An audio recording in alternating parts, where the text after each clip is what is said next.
안녕하세요. 무엇이든 분석하는 남자 컴퓨터랑 조파랑입니다.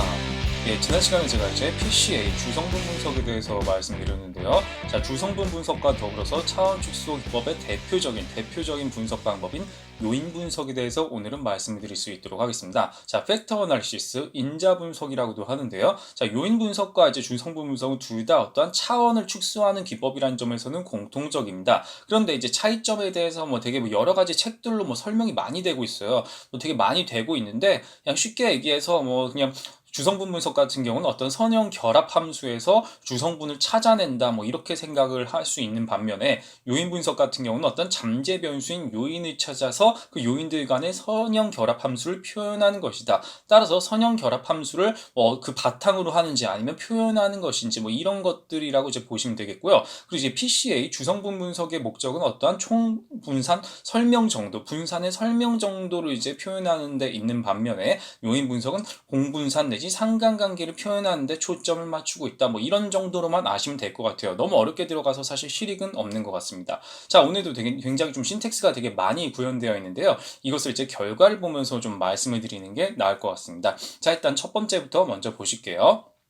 일단 이제 요인 분석하면은 이제 빠질 수 없는 개념이 이제 고유값이라는 게 있어요. 고유값. 그래서 고유값, 아이겐밸류라는 이제 고유값이라는 게 있는데 어떤 그런 상관계수 행렬로부터 이제 고유값을 이제 계산을 할 수가 있어요. 이와 같이 이렇게 아이겐밸류 어떤 디컴포지션 이렇게 해서 그러니까 아이겐 이제 상관계수 행렬로부터 이게 고유값을 계산을 했다. 이렇게 이제 보시면 되겠고요. 자, 이거에 따라서 어떤 벡터들이 이렇게 나타나게 됩니다. 이런 것들은 사실 되게 많아요. 여러 가지 좀 그냥 전처리 과정이다 정도로만 생각을 하시면 될 것 같아요. 1보다 큰 값을 바탕으로 적정 인자 수준을 결정하기 위해 사용되는 방법이다. 그런 절차다 정도로만 보시면 되겠고요. 자, 이제 본격적으로 이제 FA, 이제 여기 FA 이제 팩트 아날이라는 어떤 인자 분석, 요인 분석을 이렇게 수행을 했어요. 자료, HOS2는 자료예요. 자료고, 이제 팩터 어널리시스, 이제 팩터는 이제 3요인으로 제가 미리 지정을 했습니다. 3개의 요인을 설정을 하겠다. 제가 주성분 분석할 때도 이제 3개의 성분으로 말씀을 드렸었죠. 자, 이게 HOS2라는 것은 이렇게 하시면 편해요. 데이터 프레임으로 어떠한 분석하고자 하는 변수들의 목록을 이렇게 따로 데이터 프레임으로 설정을 할 필요가 있다. 이렇게 해서 따로 어떤 객체를 지정하고 요인 분석을 이렇게 수행을 하시면은 한결 편할 거라고 생각을 합니다. 자, 이렇게 해서 이제 팩터 어널리시스를 이제 수행을 했고요. 이것을 바탕으로 이제 어떠한 고유성, 적재값 이런 것들이 지금 다 나오고 있습니다. 이렇게 해가지고 어떠한 이제 변수와 어떠한 이제 요인 간의 이제 적재값이 상관관계예요. 쉽게 얘기해서. 그렇게 해가지고 이제 이렇게 나타났더라. 이렇게 해서 적재값이랑 어떤 이제 이런 게 나타나는데 여기서 이제 보시면은요 쭉쭉쭉 내려가시면 이제 적재값만 이제 따로 이렇게 출력을 했어요. 보시면 이제 FA 로딩스 이제 적재값 상관관계를 출력을 할 수 있는데 이제 여기 같은 경우 이제 여기에서 좀 더 이제 빈칸도 이렇게 다 채워질 수 있도록 여기 이제 빈칸이 빠져 있는데 빈칸도 채워질수록 이렇게 컷오프로 해가지고 이렇게 출력을 할 수도 있더라. 이런 방법이 있다 정도로만 보시면 되겠고요. 자, 여기서 보시면 이제 그 다음은 여기 이제 라운드 함수를 지금 계속 쓰고 있습니다. 라운드 함수. 근데 여기 맨 위에 보시면 이제 유니크니스라는 게 무엇인가? 이 유니크니스를 이제 여기서 보시면 이제 고유값, 고유하게 설명되는 분산 비율, 이제 그렇게 보시면 되겠어요. 그런 고유 설명, 이제 분산 비율에 해당하는 부분을 이렇게 딱 출력을 했는데, 여기에서 이제 고유 설명 비율을 이제 고유 분산을 뺐어요. 고유 분산을 뺀 값이 이게 공통 분산이 됩니다. 공통 분산이 굉장히 요인 분석에서 중요하다고 볼 수가 있겠는데요. 이런 공통 분산에 따라서 이렇게 상관계수 행렬을 이렇게 제가 만들었거든요. 이게 상관계수 행렬을 이제 공통성을 바탕으로 이렇게 잔차 행렬이랑 같이 출력을 할 수가 있게 됩니다. 이건 이제 상관계수 행렬이고요. 요거에서 그냥 이렇게 바뀐 거죠. 지금 보니까요.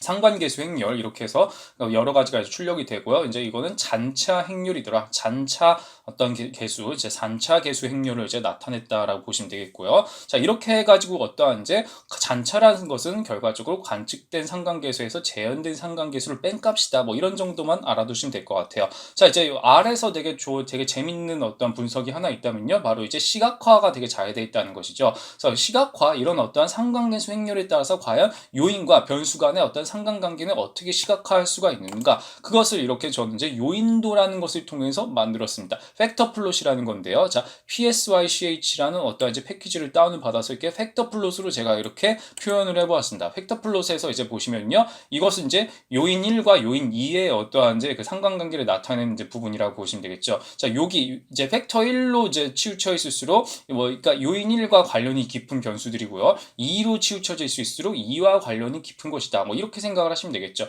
여기 같은 경우는 1, 3이죠. 1, 3. 그리고 여기는 2, 3, 2, 3. 이런 식으로 이제 어떤 요인과 변수 간의 어떤 상관관계를 시각화할 수가 있다. 그렇게 해서 우리는 이제 볼 수 있는 게 바로 이제 요인도다. 요인도다라는 것을 이제 잘 보시면 되겠습니다. 이런 어떤 요인과 변수 간의 관련성을 파악할 수가 있다는 것이고요.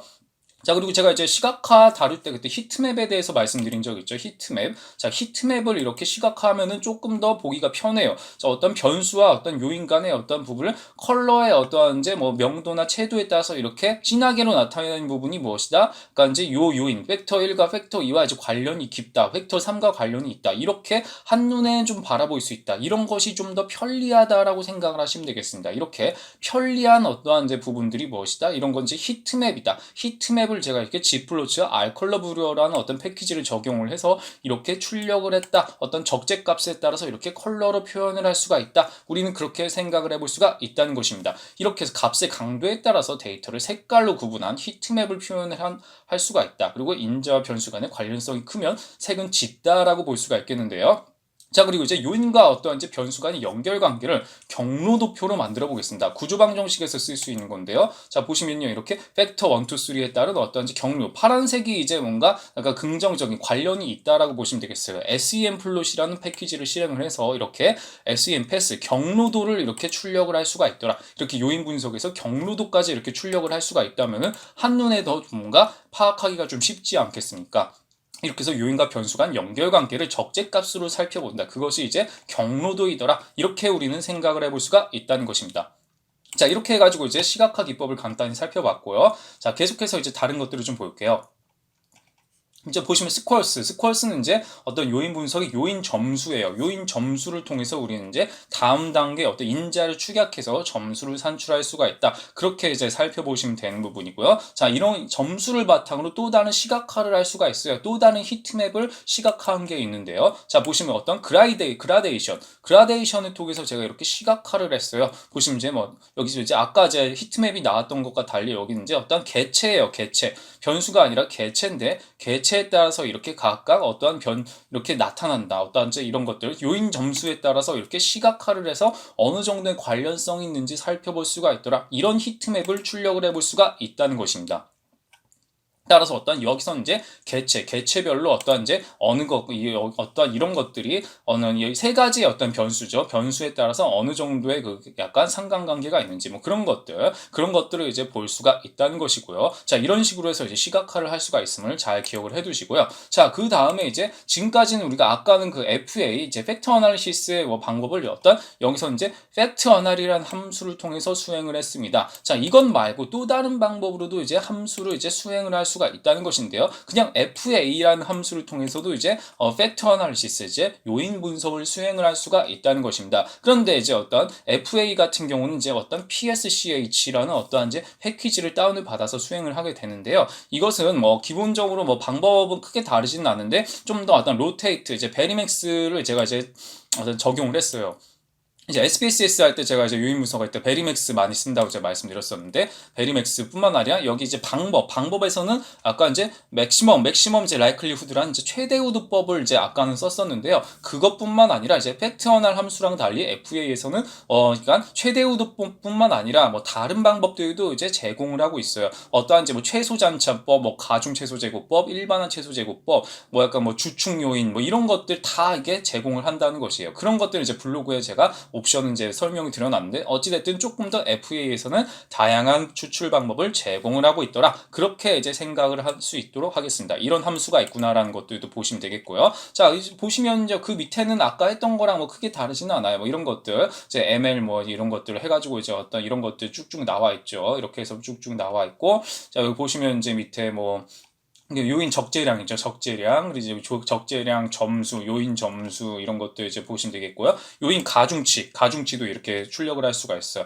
이것에 따라서 이제 팩터 다이어그램이라는 어떠한 이제 시각화까지 이제 할 수가 있다는 것입니다. 자, 어떤 식으로 수행을 했는지 제가 보여드릴게요. 자, 팩트 다이어그램을 해서 이렇게 요인 분석에 대한 어떤 적재값들 이렇게 해가지고 어떠한 이제 맥시멈 라이클리후드란 최대 우드법에 따라서 이렇게 3요인으로 이렇게 각각 어떤 적재값을 표현을 했다더라. 이런 식으로 우리는 이제 뭔가 요인 분석에 대해서 다양한 통계 분석과 더불어서 시각화가 잘 돼 있는 이런 R을 통해서 이렇게 볼 수가 있더라. 이런 요인 적재값을 바탕으로 어떤 관련성을 파악하는 요인도를 출력하는 것이 굉장히 R만의 되게 독특한 되게 묘미다라고 말씀드리고 싶습니다. 따라서 이제 요인 분석을 진짜 제대로 공부하고 이제 하기 위해서는 좀 어느 정도 시간이 걸리겠지만 R이 되게 이렇게 시각화 기법이 되게 잘 돼 있구나라는 것도 함께 이해를 하시면 좋을 것 같습니다. 네, 오늘 내용은 여기까지 하겠습니다. 감사합니다.